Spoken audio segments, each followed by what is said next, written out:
Assalamu alaikum ji. Today we'll be reading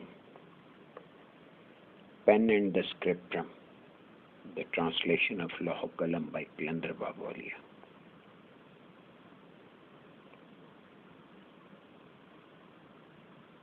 The first page we'll be starting our reading from the very first page. In the name of Allah, the fashioner and operator of the creative system. Qalandar Baba Auliya says, formation of different traits of human nature and dispositions depicted by people are consequential to the activities performed in various walks of life. In this sentence, he has described the formation of different traits of human nature, which are consequential to the activities performed in various walks of life by them. For instance, form A, B, C, X, etc. Under consideration is that pattern of formation which enables someone to reach the goal of spiritual cognition step by step. Here, in this book, we'll be considering that pattern of formation which enables someone to reach the goal of spiritual cognition step by step. Then he says, first we shall consider an example from the material world. If a person wants to be an artist, he is required to gradually assimilate the features of the picture he intends to draw. He already knows it by virtue of his memory that a particular set of strokes of the pencil would make an ear, and eyes or hair would be formed from altogether different types of lines. Regular practice enables him to draw masterly and present every part of the body in pencil lines. He can now be called an artist. How did all this happen? Image of the human features already existed in his mind.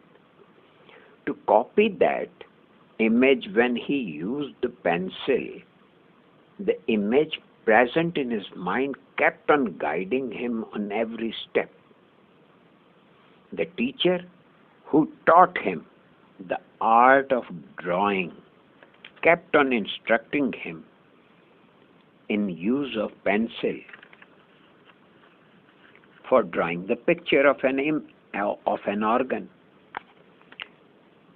That was the maximum the teacher could do. The image of the picture was not reflected upon his mind by the teacher. That already existed in him. In other words, we can say that thousands of human features were preservedly stocked in his soul. When he intended to draw those features on a canvas under the guidance of a teacher, all the features present in his mind were successfully transferred upon the paper. There could be thousands of similar examples of worldly skills from which we would deduce only one conclusion, that by nature man is everything, such as an artist, a writer, a calligrapher, a tailor, a carpenter, a philosopher, a physician, etc., etc. He has to practice certain exercises to be a master in a specific field of art. Only then is he given one of the various names, and we say that one has become an artist or a philosopher. In fact, all the abilities and qualities were already there in his mind. He merely practiced to arouse them. All that a teacher could do was to be an instrument in awakening the desired ability. Coming back to the point, just as a person is an artist, a calligrapher, or a philosopher, similarly, he has by nature special spiritual features and traits of a cognizer. A spiritual person, a saint, a holy man, a devout, or that of a prophet. Since prophethood has come to an end, therefore no prophet could be discussed here. Only a spiritual person, whatsoever his name may be, is indicated herein. We shall start discussing the abilities from Alpha, from the very beginning. Question: what is man? What do we understand of him? And how do we recognize him? After establishing this question, he responds to this question by saying, a figure of flesh and bones is there before us. Medically, construction of muscles, etc., over the skeleton of bones gives shape to a body. This structure, the physical body of man, is considered to be real. For protection of this body, a thing called dress has been invented. This dress is initially made of cotton, wool, or leather. The attire is basically to protect the body of flesh and bones. The attire, in fact, has no life or movement of its own. When it is on the body, it moves along with the moving body. It means the movement of the dress. Movement of the dress is the movement which transfers to it from the body and actually pertains to the functional limbs of the body. When we lift our arm, the sleeve also moves along with the moving arm.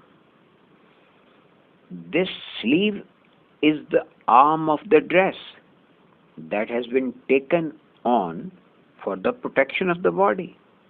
Thus, the definition of the dress would be that when it is on the body, the movement of the body transforms in it, and when it is taken off and is placed on a hanger, it becomes static and is devoid of any movement. Now, the comparison of the dress with the physical body is taken into consideration. Many examples could be cited in this regard, but to explain the true meanings, only one would suffice. That is, when one is dead. After death, the body of the deceased may be cut into pieces, dragged along. Anything done to it, it will not offer any defense, nor any movement will be initiated on its part. it will remain resting as and where it will be lying. No trace of life at any time is possible in it. It means that after death, the body becomes just like a discarded dress. The actual person residing in it abandons it. He leaves it and goes somewhere else. When it is established through observation and experience that the said body of flesh and bones is merely a dress and not the actual person, then it becomes necessary to find out the reality of man, and that where does he go after leaving this dress? Had this physical body been the actual person, there should have been somehow or the other some trace of life after death. The entire history of mankind cannot produce a single instance of movement of any kind by a dead body. In this situation, we are constrained to be curious about the person who, after quitting the dress of the body, leaves for somewhere else. The name of this very person, as told by the prophets, is the soul, and the same is the real person in man. Possesses all those potentialities which are collectively termed as life.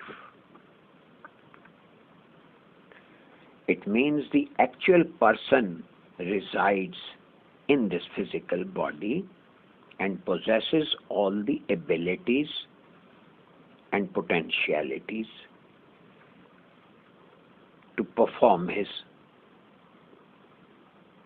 functions of life.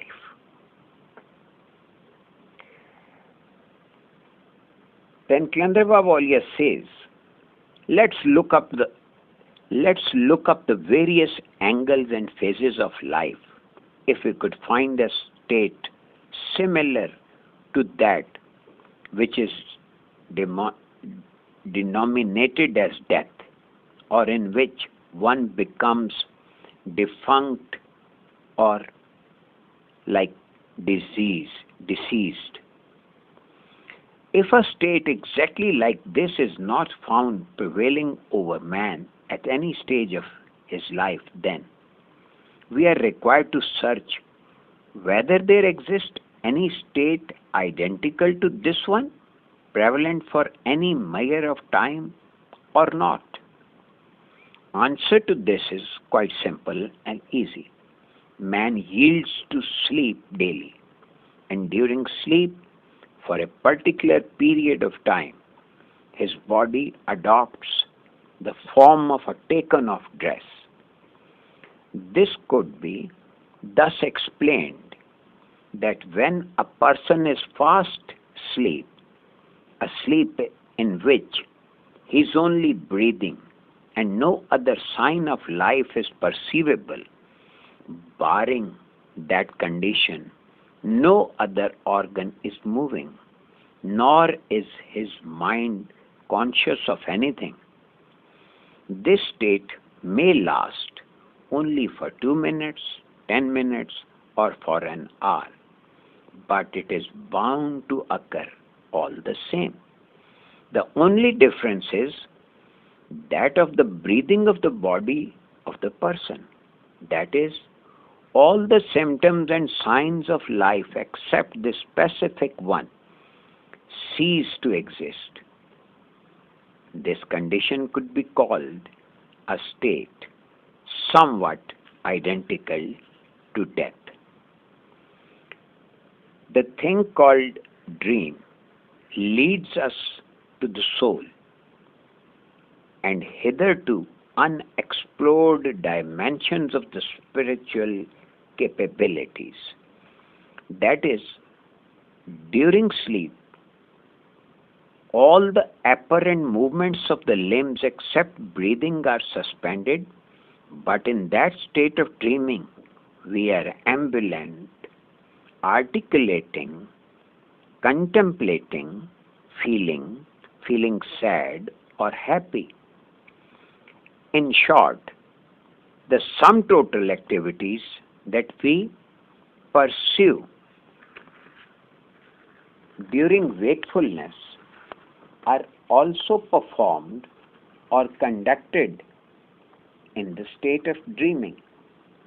One can raise the objection that dreaming is merely an abstract activity and is related with imaginations only, because when we restore to wakefulness, no effect of the deeds performed or activity conducted lasts thereafter. It is an altogether absurd approach. Everyone in his lifetime occasionally experiences such dreams that are called wet dreams, or wakes up horrified after a frightening nightmare, or the dreams which come true in the state of wakefulness. We will not be able to find even a single person who hasn't experienced such a dream or dreams in his lifetime. In view of this fact, the statement that dreams are merely imaginary activities is refuted altogether. After acknowledging the fact that dreams are not mere imagination, of significance of dreams is confirmed. We shall now compare the incidents and activities performed during wakefulness with the incidents and activities performed in the dreams. It is one of our routine that we go to the market. When we are shopping, if we are asked, "What did you see on your way to the market?" our reply would naturally be that we didn't notice much. This thing tells us that if we are not properly attentive towards our surrounding in our wakefulness, we remain oblivious as to what, how, and when something did occur. This example sufficiently proves that if we are attentive towards something, it has some value. Otherwise, both dreaming or wakefulness have no significance. Long waking hours may pass by absent-mindedly. Similarly, major portion of dreams too passes by unnoticed. At times, dreams have quite a significance, and at others, even alert consciousness bear no significance at all. How far is it fair, therefore, to ignore the dreams which constitute exactly half the portion of our lifetime? Let's find and search for the ingredients, components, significance, and the reality of dreams. Suppose a writer intends to write an essay. Only the topic of the essay is there in his mind. He hasn't got an arranged composition or the detail of the essays. But once he starts writing, various parts of the essay begin to occur to him in detail in an arranged form. This indicates that the gist and the meanings of the written essay already existed in his ultra-conscious. From there, the substance transferred to the conscious or the mind. And then, after taking the shape and form of the words, it transforms on the paper. The place where the essay existed in the form of a substance is termed as sabita, which is firmly affixed inscription. Now, sabita is the term. In Sufism, this term is to indicate the great soul. So, here it is translated as firmly affixed inscription and unconscious by the psychologists. The same term is being translated by the psychologists as unconscious. Then, this substance transfers to ayan, another terminology, which is substantiality. The literal meaning of ayan is the substantiality. That is, it enters the subconscious. This substantiality is the subconscious of a person. Finally, the substance takes the form of words and phrases of narration. We term this state as transformation into javaya. Another term that is translated as the confluence. Confluence, meeting of two streams. So javaya is the physical manifestation, the realm of physical manifestation, and is known as coming of something into the conscious mind by the people in general. We consider it necessary that the potentialities known as dreams be mentioned now. The potentialities of the dream should be discussed now. In the world of dreams, man reenacts physical locomotion. He eats and drinks, which means that the soul moves about even without the body of flesh and bones. This ability of the soul, which becomes activated only in dreams, can be traced by certain techniques and utilized in the state of wakefulness. This is the real source of knowledge of the prophets of God, and this is the knowledge which enabled them to tell their followers about the station of man before his advent in this phenomenal world and where he is destined to go after the completion of his tenure in this worldly life.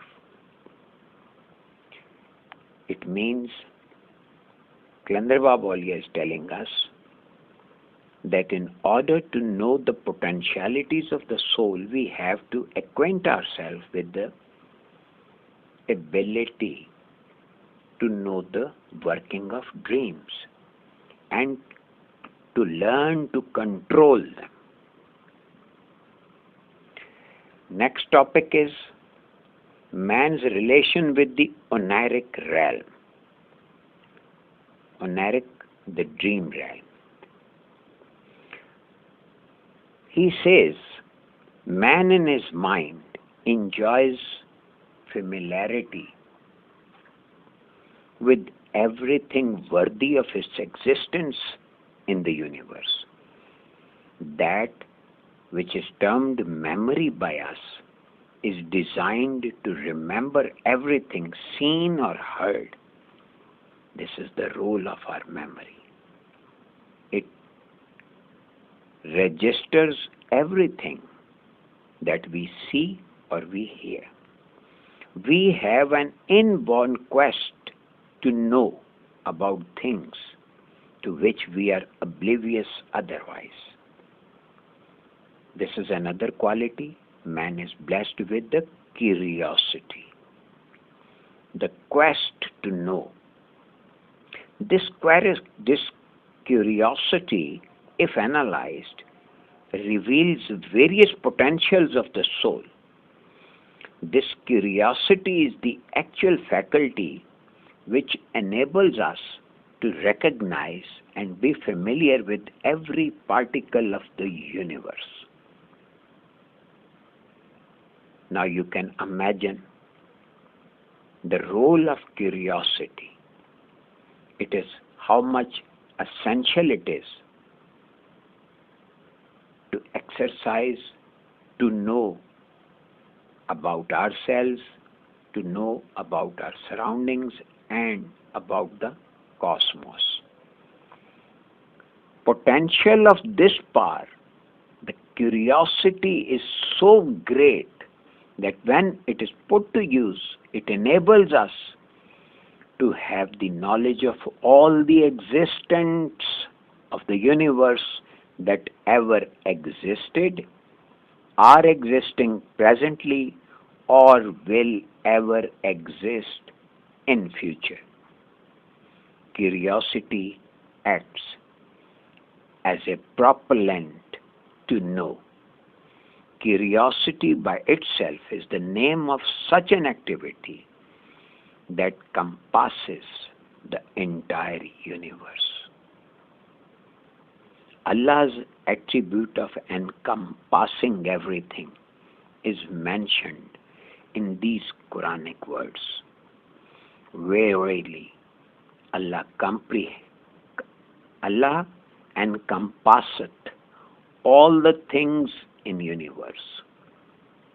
Reflection of this attribute of Allah found in the human soul enables man's unconscious, the oniric realm, to have knowledge about everything existing in this universe. And then he tells us about 6 stages of oniric potentialities. Number 1, knowing the ethereal realm. In Sufistic terms, it is known as Kashful Ju.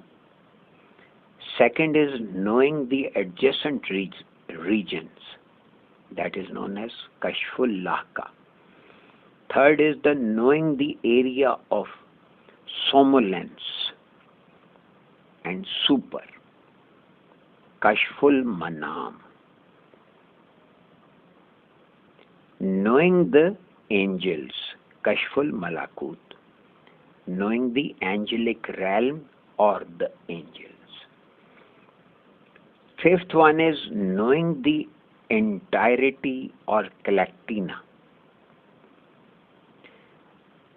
Knowing something in its entirety. That is known as Kashful Kuliyat. Sixth stage, sixth potentiality is knowing the incumbency. What God actually wants. That is known as Kashful Wajud. So these 6 stages of oniric realm, or the 6 potentialities, if discovered, if practiced, if exercised, can gradually enable us, number 1, to know about the ethereal realm, the realm beyond this physical world. Then we can know the areas adjacent to that realm, and then we can know the potentialities of our soul that are exercised during deep sleep. only after then we can be familiar with the angelic realm. And after knowing the angelic realm, we can know the program of the gods. God's program, or the program that is in the mind of God collectively. And then in the last stage, we can know the mind of the God. So these are the potentialities of the soul that can only be exercised when we know how to make a good use of our potentials of the dreams or our nocturnal senses. I think we should stop here. We'll be reading the next